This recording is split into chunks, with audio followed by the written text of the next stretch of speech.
Hello friends, welcome to our YouTube channel civil services dream. तो friends, आज के इस वीडियो में हम लोग जनरल स्टडी में हिस्ट्री के कुछ इंपॉर्टेंट क्वेश्चन डिस्कस करेंगे। तो आइए इसी के साथ आज की वीडियो स्टार्ट करते हैं। फर्स्ट क्वेश्चन है, निम्नलिखित में से कौन सा सही सुमेलित नहीं है। यहाँ पे दो सूचियाँ दी गई हैं, एक में घटना है और एक में वर्ष उसका दिया गया है।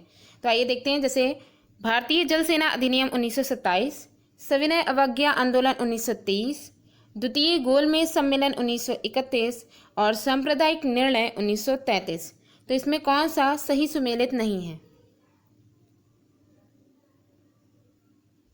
क्वेश्चन 1 का जो सही आंसर है वह है ऑप्शन ए, भारतीय जल सेना अधिनियम। भारतीय जल सेना अधिनियम जो कि 1927 दिया गया है, यही सही सुमेलित नहीं है, क्योंकि भारतीय जल सेना अधिनियम जो पारित हुआ था वो 1934 में पारित हुआ था। ठीक है, और 1934 में पारित हुआ था, जो कि यहाँ पे 1927 दिया गया है, जो कि गलत है। ठीक है, तो क्वेश्चन 1 का सही आंसर ऑप्शन ए है। नेक्स्ट क्वेश्चन है क्वेश्चन नंबर 2। क्वेश्चन 2 में है, मुस्लिम लीग एवं भारतीय राष्ट्रीय कांग्रेस के बीच राजनीतिक गतिरोध को दूर करने के लिए CR फॉर्मूला किसने बनाया था।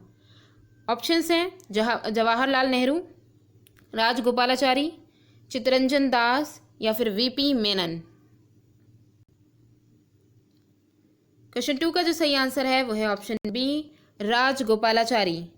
देखिए 1944 ईस्वी में राजगोपालाचारी ने मुस्लिम लीग एवं भारतीय राष्ट्रीय कांग्रेस के बीच राजनीतिक गतिरोध दूर करने के लिए एक फॉर्मूला तैयार किया, जिसे CR फॉर्मूले के नाम से जाना जाता है। तो क्वेश्चन 2 का सही आंसर ऑप्शन बी है, राजगोपालाचारी। नेक्स्ट क्वेश्चन है क्वेश्चन नंबर 3। क्वेश्चन 3 में दिया गया है, असैनिक प्रशासन 1905 के संदर्भ में कौन सा कथन सही है या है। दो कथन दिए गए हैं।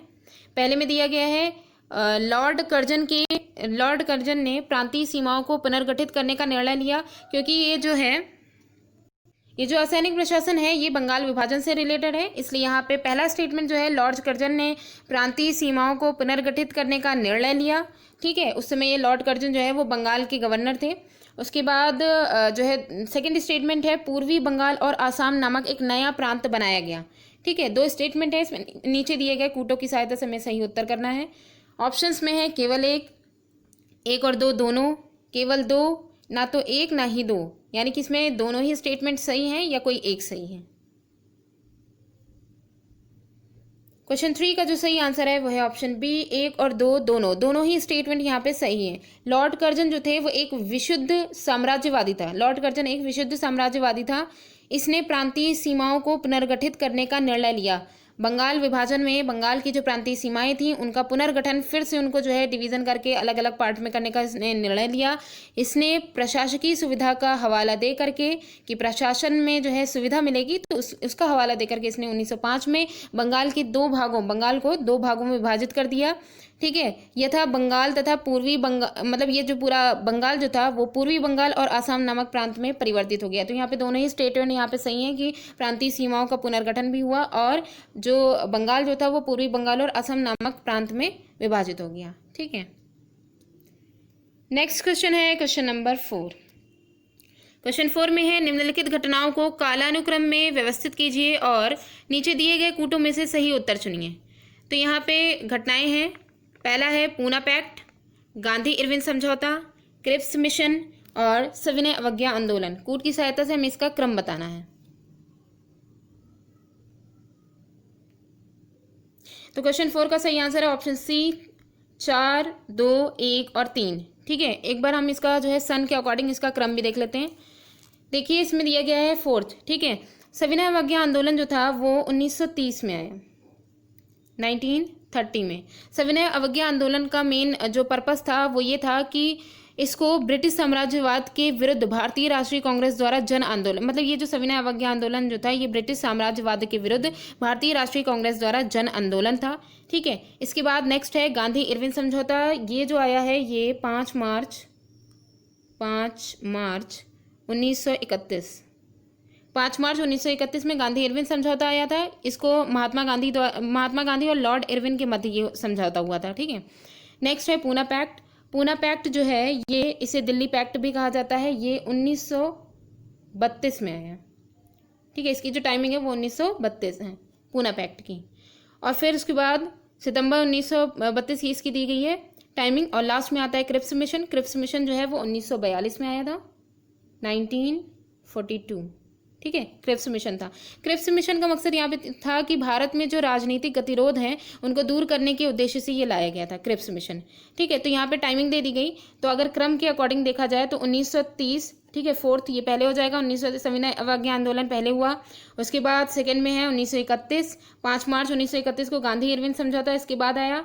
उसके बाद फिर पूना पैक्ट है 1932, फिर उसके बाद क्रिप्स मिशन है 1942। तो हमारा जो क्वेश्चन 4 का सही आंसर है वो है, क्रम के अनुसार अगर देखें तो वो ऑप्शन सी है।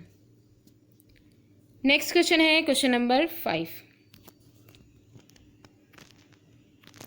क्वेश्चन 5 में है, नीचे दो कथन दिए गए हैं जिनमें एक को कथन ए और दूसरे को कारण आर कहा गया है।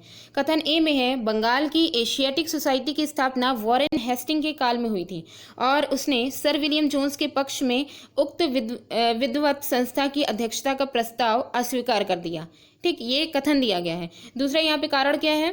कारण है, वॉरेन हेस्टिंग स्वयं एक विद्वान तथा प्राच्य विद्या का प्रखर समर्थक था जो कि संस्कृत, फारसी व अरबी के अध्ययन को प्रोत्साहित करता था। नीचे दिए गए कूट से सही उत्तर का चयन करना है। ऑप्शंस देख लेते हैं एक बार। ए तथा आर दोनों सही हैं और आर कथन ए की सही व्याख्या करता है। नेक्स्ट है, ए तथा आर दोनों सही हैं किंतु आर कथन ए की सही व्याख्या नहीं है। ए सही है किंतु आर गलत है, ए गलत है किंतु आर सही है। तो क्वेश्चन 5 का जो सही आंसर है वह ऑप्शन बी है, ए तथा आर दोनों सही हैं, ठीक है। कथन भी सही है, कारण भी सही है, लेकिन जो कारण है यहाँ पे आर, वो कथन ए की व्याख्या नहीं कर रहा है। दोनों ही में ही अलग अलग बातें कही गई हैं। देखिए, कथन एक में कहा गया है कि बंगाल की जो एशियाटिक सोसाइटी की स्थापना वॉरेन हेस्टिंग के काल में हुई थी, वॉरेन हेस्टिंग के काल में ये हुई थी और उस सर विलियम जोन्स के पक्ष में ये जो उक्त विद्वत संस्था जो थी उसकी अध्यक्षता जब उसको दी जा रही थी तो इसके प्रस्ताव को उन्होंने अस्वीकार कर दिया था। तो ये बात सही है, कथन सही एकदम कहा गया है, लेकिन इसका जो व्याख्या करने वाला जो कारण है, कारण में व्याख्या नहीं की जा रही, बल्कि एक वॉरेन हेस्टिंग के बारे में एक अलग उसकी जो है जीवन की, मतलब उसकी क्वालिटी एक बताई जा रही है कि वॉरेन हेस्टिंग जो था वो एक विद्वान था और प्राच्य विद्या का प्रखर समर्थक था, संस्कृत, फारसी और अरबी के अध्ययन को उसने प्रोत्साहित किया था। तो ये बात सही है, लेकिन ये कथन की व्याख्या नहीं कर रहा है, ठीक है। नेक्स्ट क्वेश्चन है क्वेश्चन नंबर 6। क्वेश्चन 6 में है, सूची 1 को सूची 2 से सुमेलित कीजिए और सूचियों के नीचे दिए गए कूटों को सही उत्तर, मतलब कि कूटों से हमें सही उत्तर चुनना है। सूची 1 में संधियां दी गई हैं, सूची 2 में उनके सन दिए गए, कौन सी संधि कब हुई है। तो देखिए, सूची 1 में है इलाहाबाद की संधि, मंगलौर की संधि, सालबाई की संधि और मद्रास की संधि। सूची 2 में इसके सन हैं 1782, 1784, 1769 और 1765। कूट की सहायता से हमें इसका आंसर करना है।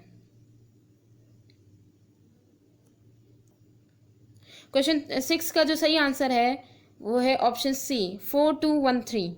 तो एक बार देख लेते हैं इसको मैच करके भी। सबसे पहले इलाहाबाद की संधि है। इलाहाबाद की संधि जो हुई है वो हुई है 1765 में, ठीक है। इलाहाबाद की संधि 1765 में ये मुगल बादशाह शाह आलम मुगल बादशाह शाह आलम जो था वो और रॉबर्ट क्लाइव के बीच में हुई थी, ठीक है, इलाहाबाद की संधि। सेकंड में है मंगलौर की संधि। मंगलौर की संधि जो है वो 1784 में हुई है, ठीक है। 1784 में ये अंग्रेज़ों और टीपू सुल्तान के मध्य हुई थी। सालबाई की संधि नेक्स्ट आती है। सालबाई की संधि 1782 में हुई है और ये मराठा ईस्ट इंडिया कंपनी के बीच, मराठा और ईस्ट इंडिया कंपनी जो है उनके बीच में ये संधि हुई थी। फिर लास्ट में मद्रास की संधि, ये हुई है 1769 में। ये जो है ये आंग्ल मैसूर युद्ध के बाद, आंग्ल मैसूर युद्ध जब हो गया इसके बाद हैदर अली और अंग्रेज़ों के मध्य ये संधि हुई थी, ठीक है। तो क्वेश्चन 6 का जो सही आंसर है वो ऑप्शन सी है, 4213। नेक्स्ट क्वेश्चन है क्वेश्चन नंबर 7। क्वेश्चन 7 में है, निम्नलिखित युग्मों में कौन सही सुमेलित नहीं है। यहाँ पे एक तरफ स्थान दिए गए हैं, दूसरी तरफ उनका नेतृत्व दिया गया है, तो इसमें बताना है कौन सा सही सुमेलित नहीं है। संबलपुर का नेतृत्व सुरेंद्र शाही ने किया।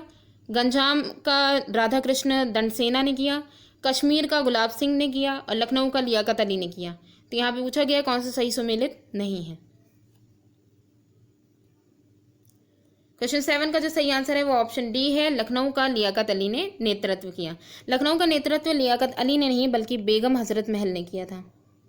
बेगम हजरत महल, ठीक है।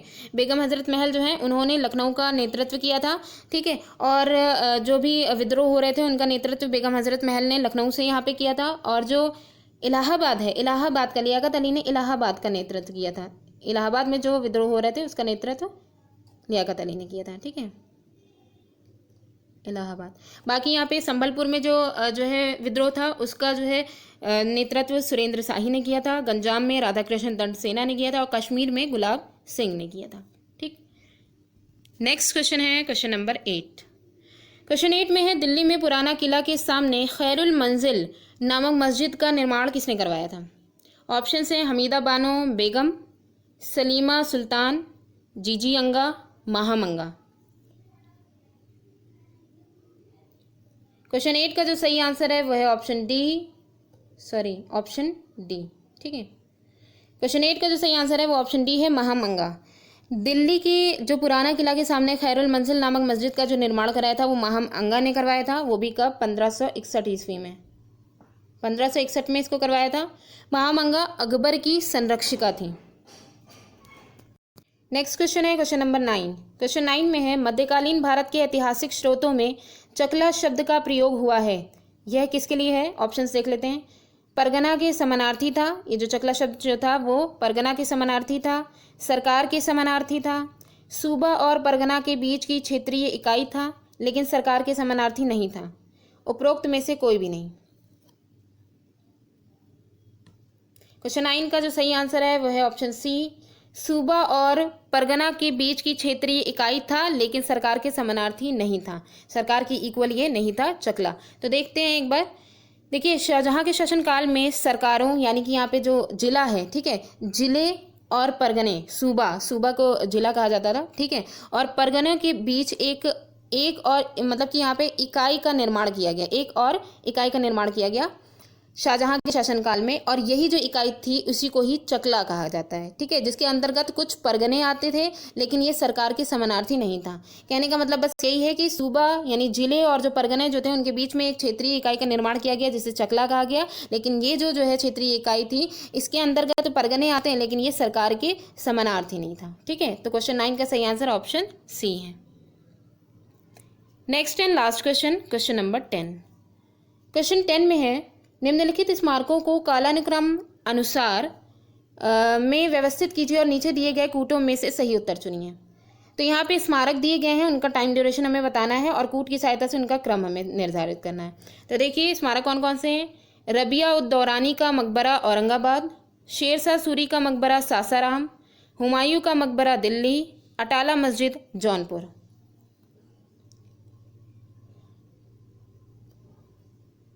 क्वेश्चन 10 का जो सही आंसर है वो ऑप्शन बी है, 4th, 2nd, 3rd और 1st। एक बार देख लेते हैं कैसे। तो देखिए पहले तो अटाला मस्जिद की बात की जा रही है। जौनपुर में स्थित है अटाला मस्जिद, ठीक है, और जिसका जो निर्माण हुआ था अटाला मस्जिद का वो हुआ था 1408 ईस्वी में हुआ था। इब्राहिम शाक शर्की ने इसको करवाया था, इसका निर्माण करवाया था। उसके बाद है तो इसमें अटाला मस्जिद का 1408 हो गया। ठीक है, नेक्स्ट में है शेरशाह सूरी के मकबरे का निर्माण।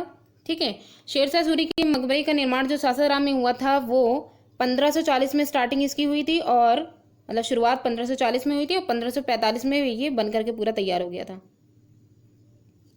शेरशाह सूरी का मकबरा। ठीक है, इसके बाद नेक्स्ट आता है हुमायूं का मकबरा दिल्ली। हुमायूं का मकबरा जो है वो 1570 में बना था, और इसे दिल्ली में जो हुमायूं की जो रानी थी हमीदा बानो बेगम, इन्होंने बनवाया था। फिर है रबिया उद दौरानी का मकबरा जो कि औरंगाबाद में है। इन्हें जो है रबिया उद दौरानी जो है इन्हें इनका जो मकबरा था इसे बीबी का मकबरा भी कहते हैं।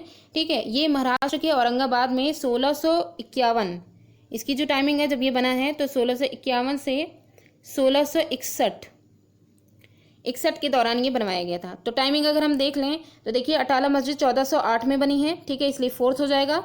उसके बाद सेकेंड में है यहाँ पे 1540 से 1545 यानी शेरशाह सूरी का मकबरा, तो सेकंड में ये आ गया, सेकंड नंबर पे है। उसके बाद है 1570 में हुमायूं का मकबरा यानी 3rd वाला आ गया, और फर्स्ट में रबिया दौरानी का जो मकबरा है वो 1651 में 51 से 61 के बीच में है। ठीक है, तो ये इनका क्रम है।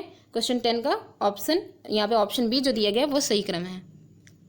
तो आज की वीडियो यहीं पे ही एंड होती है। Thanks for watching.